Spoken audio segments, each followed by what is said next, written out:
Og karon guys, mang trip taron og mga bata no. Kay buntag man gud. Nay magduwa direct email guys, dire dapita oh. Na.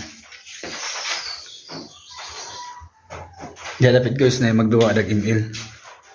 So karon nagpayat nilag ticket. Atong timingon nga. Lamang mag-class na sa email, magpinatjanay na. So karon o magpinatjanay na. Kita mo na wifi. Atong tanggalon ang connection sa wifi basta mag-class na. So tanaw atong di ba mahilat na.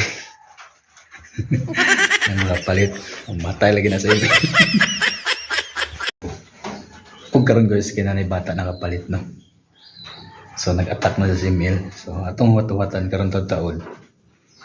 Magsige nang ganan sa attack. Diya mag-class na. Diya mo ta magsugod.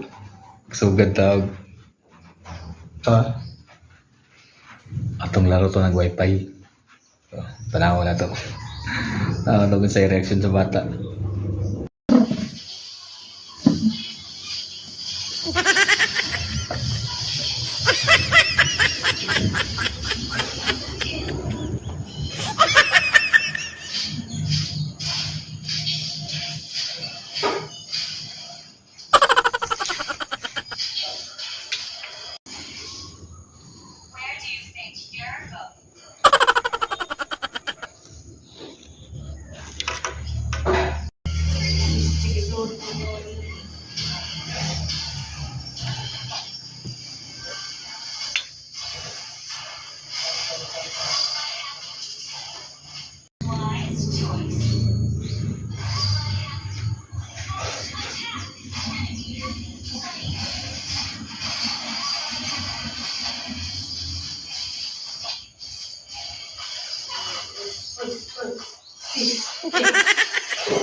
Og shout out dahil sa kuan.